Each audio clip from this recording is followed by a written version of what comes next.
গতকাল রাতে স্বেচ্ছাসেবক দল নেতা হত্যা ঘটনায় একটি আমরা অভিযোগ পেয়েছি আজকে সকালে। তো অভিযোগের প্রেক্ষিতে মামলা রুজু হয়েছে। তো এখানে অজ্ঞাতনামা ৪-৫ জন আসামির বিরুদ্ধে ওনার ওয়াইফ বাদী হয়ে অভিযোগ দায়ের করেছেন এবং সেই মামলাটি আমরা রেকর্ড করেছি। তো এখন পর্যন্ত আমরা সিসি ক্যামেরা ফুটেজ বিশ্লেষণে ২ জনকে দেখতে পেয়েছি। তো তাদের কে ফাইন্ড আউট করার জন্য আমরা কাজ করে যাচ্ছি।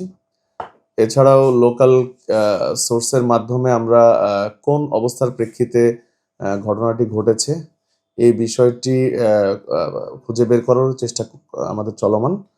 আমাদের পাশাপাশি আমাদের ডিবি টিমও কাজ করে যাচ্ছে, র্যাবও কাজ করে যাচ্ছে। তো আমরা এখন পর্যন্ত খুবই প্রাথমিক অবস্থায় আছি। হয়তো অল্প সময়ের মধ্যেই আমরা একটি অ্যাঙ্গেল পেয়ে যাব।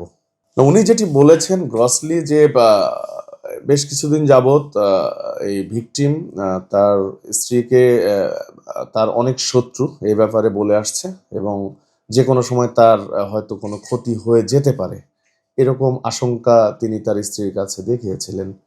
তো এর প্রেক্ষিতে আমাদের পুলিশের কাছে কোনো জিডি বা পুলিশের কাছে কোনো সহায়তা উনি চান নাই, তবে তার স্ত্রীর সঙ্গে এতটুকুই শেয়ার করেছেন।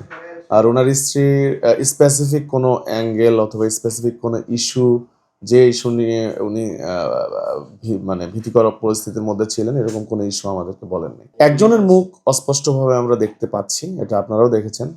তো তার পরিচয়টা বের করার জন্য আমরা চেষ্টা করে যাচ্ছি। আমরা এই বিষয়গুলোতে এখন পর্যন্ত আমাদের কাছে কোনো তথ্য আসে নাই।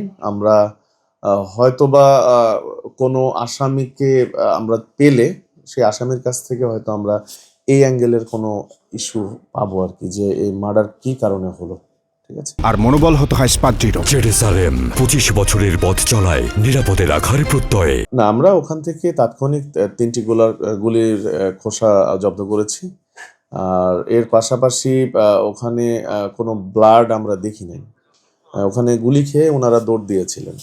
তো ক্রাইম সিন বলতে, ক্রাইম সিনটা তো একটা নির্দিষ্ট এলাকায় যেখানে ডেড বডি পড়ে থাকে কিংবা যেখানে আলামত পড়ে থাকে সেই জায়গাটা কর্ডন করে ক্রাইম সিন করা হয়। কিন্তু গতকালকে যেটি ঘটনা, ওনারা গুলি খাওয়া মাত্রই ওনারা দৌড় দিয়েছেন, ভিকটিম দৌড় দিয়ে প্রায় ১০০ মিটার দূরে গিয়ে একটি দোকানের সামনে গিয়ে পড়ে গিয়েছেন। ফলে ক্রাইম সিনটা আসলে অনেক বড়, বিস্তৃত। ফলে এবং আলামত যেগুলো ছিল আমরা রাতে সেগুলো খুঁজে পেয়েছি। আমাদের দিনের বেলাও টিম সেখানে কাজ করবে।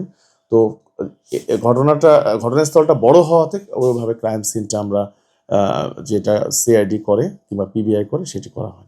বাইক না, ওরা ওখানে ওত পেতেছিলেন।